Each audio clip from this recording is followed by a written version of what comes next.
Hi guys! Magandang hapon! Welcome back po dito sa Gandara Asoy Channel for Showbiz Update.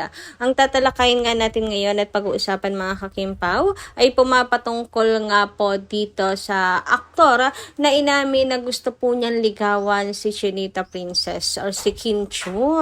Ayan, ano kayang say ni Paolo Avellino dito mga kakimpaw, no? Ang reaksyon ni Paolo talagang gustong malaman niya ng mga fans. So ano nga kaya ang reaksyon ni Papi sa aktor na to na gustong manligaw kay Pao. So yan po nga alamin natin at pag-uusapan sa video na to.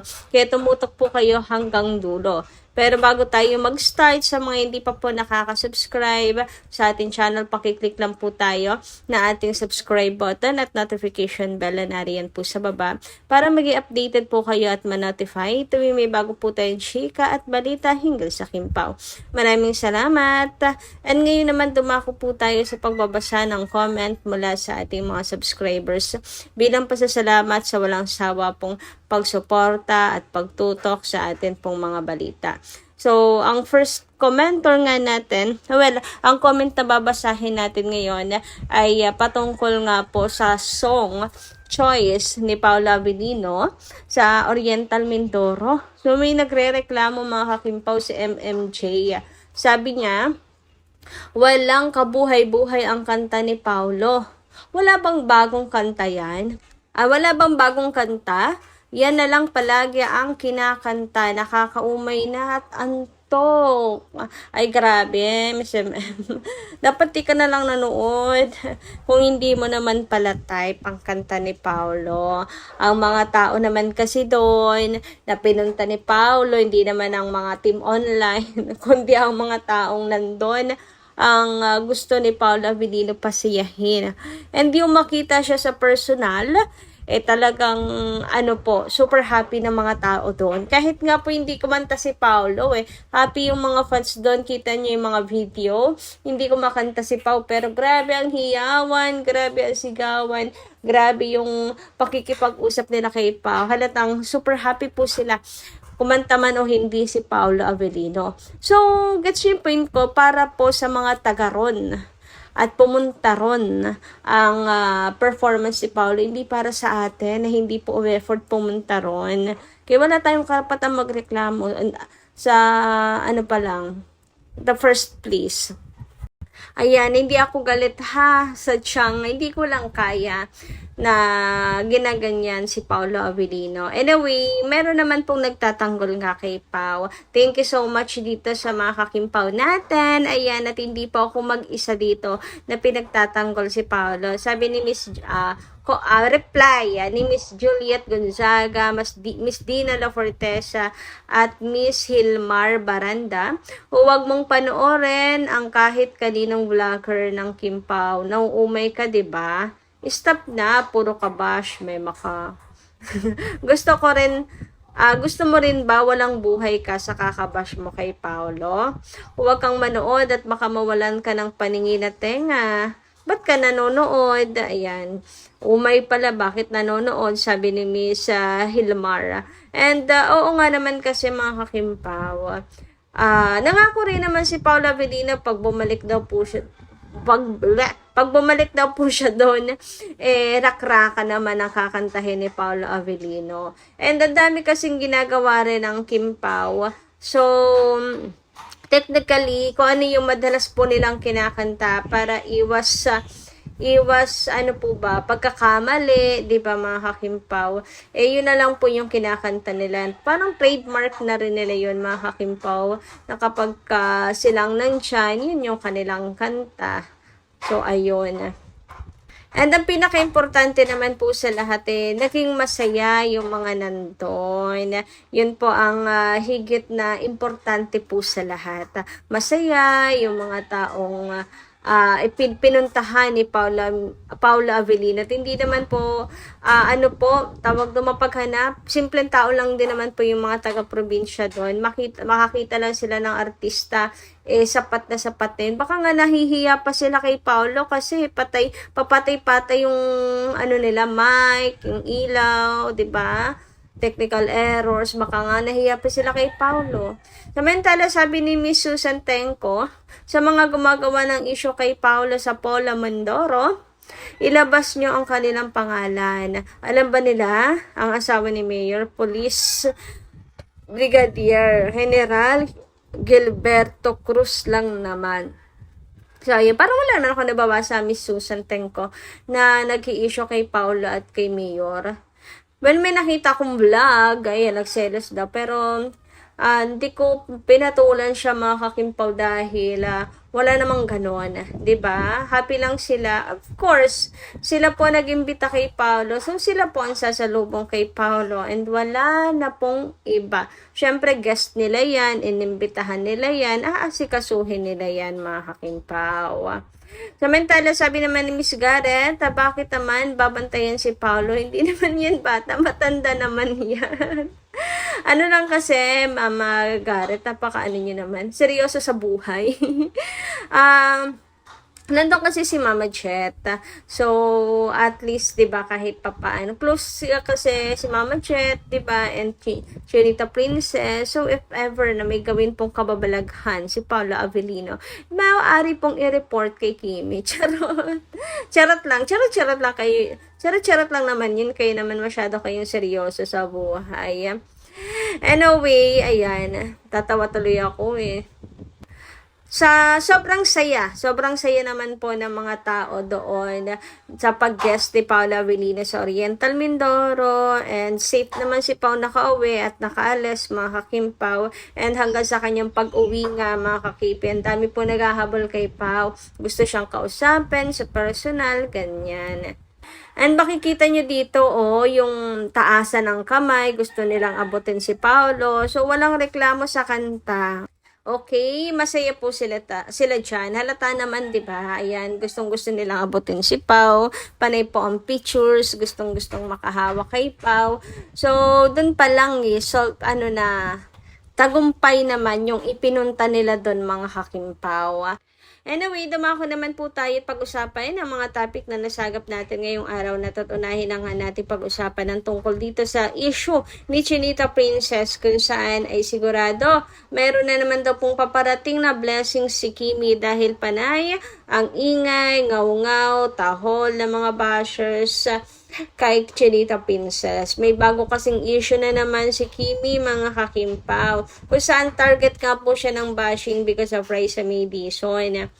Raisa May Dizon joke nga mga kakimpaw. So, sabi dito ng Funny Kimi, ang ingay na naman ng mga bashers ni Kimi. May parating na namang blessing. Sure na. Nako, tama ka dyan, Lisa Soberabebs. Ayan.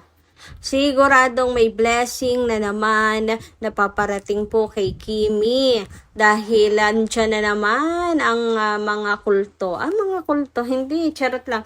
Ang mga bashers niya na talaga namang napakasisipag bumantay sa buhay ni Chinita Princess. Hindi ba atupagin yung buhay nila para umasenso naman sila at makapantay man lang kay Kimi. Ang kaso, wala natupag nila buhay ni Chinita Princess. So, ayun, sigurado na naman po ang blessing niya ni Kimi kasi lagi naman po si Kim tuwing hinihila po pababa, lagi pong may kapalit na blessings yan at naniniwala tayo sa good karma.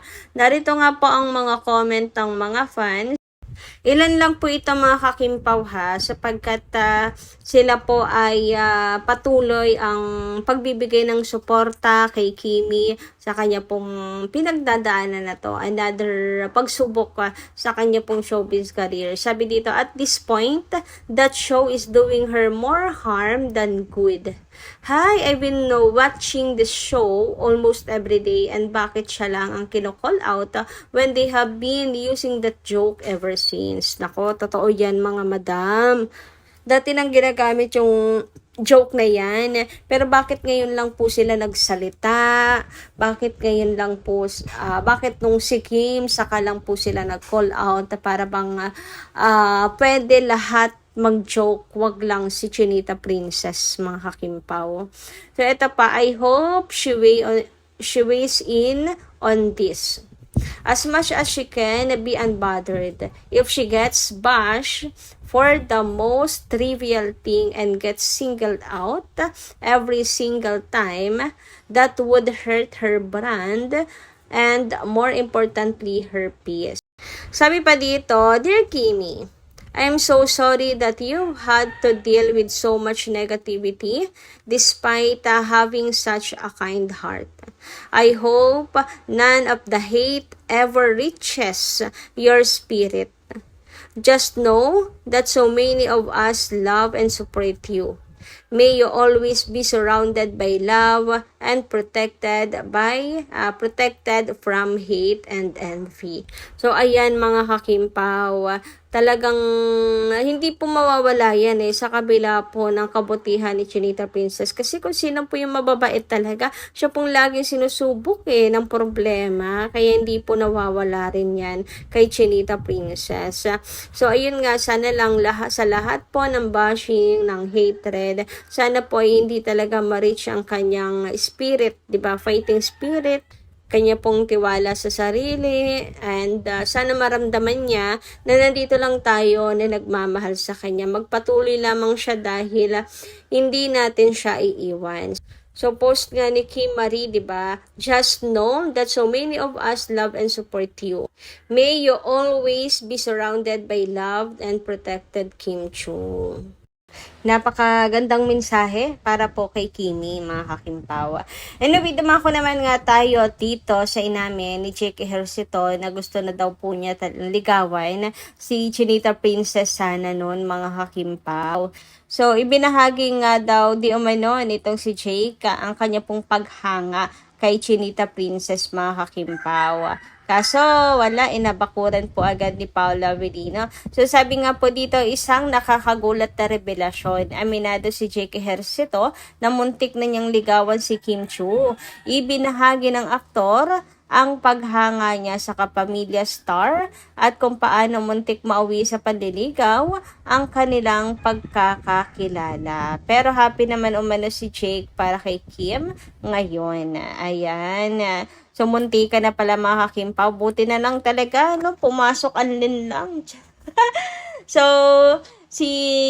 yung tadhana talaga, no? Biruin nyo yun. Meron pong gustong manligaw kay Kimi. Biglang pumasok si Paula Avellino sa picture. Hindi talaga sila tinadhana. Ang tinadhana po talaga ay si Kim at saka si Paula Avellino. At hindi nyo po mapipigilan ang itinadhana. Diba, mga kakimpaw? Ang tadhana.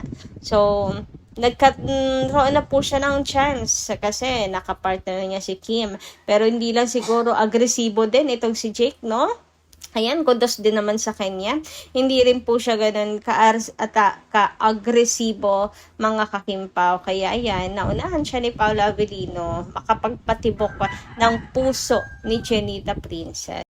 Anyway, speaking of Paula Avellino, mga kakimpaw, so pinagkaguluhan nga po ng mga fans. Ito pong latest update ni Paula Avellino sa kanya social media account. Napakadalang din kasi talaga mag-update ng mga personal na bagay si Paula Avellino, mga kakimpaw, sa social media. Kadalasan kasi ang mga update ni Paula ay promotion ng movie, promotion ng kanyang pong serye, promotion ng kanyang pong endorsement. So, madalang po, mga kakimpaw, ang mga personal ganap niya. So, kaya naman talagang pinagkakaguluhan ng mga fans itong update niya na pangarap daw po niyang Apple Box, mga kakimpaw. So, ayan.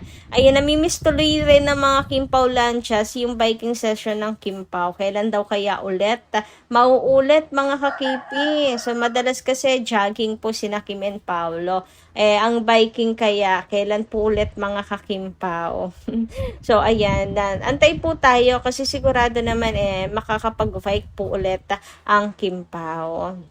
Kapag siguro mahaba na yung oras nila, tapos hindi nila alam kung ano yung kanilang gagawin. Ayan, magbabike po silang dalawa. So, ayan, baka naman, Kim and Paolo, di ba? Namimiss na ng mga fans na makita kayong magbike. Na muling, naalala ko na naman yung mga update dito. Na dati kasi si Kimi wala pong lagayan ng bottle. Tapos nung sumunod, ayun, pati po siya ay meron na rin. Pinagawan po siguro ni Paolo Avellino. And yung pink bike na yan, regalo or bigay nga lang daw po sa kanya ni Paolo Avellino. O diba, napakamahal niyan mga kakimpaw. Grabihan naman nga talaga yun. Anyway, hanggang dito lang po muna ang ating update guys. Maraming salamat po sa inyong pakikinigan. Kita kas po muli sa mga susunod natin chika. Maraming salamat. Ingat po palagi.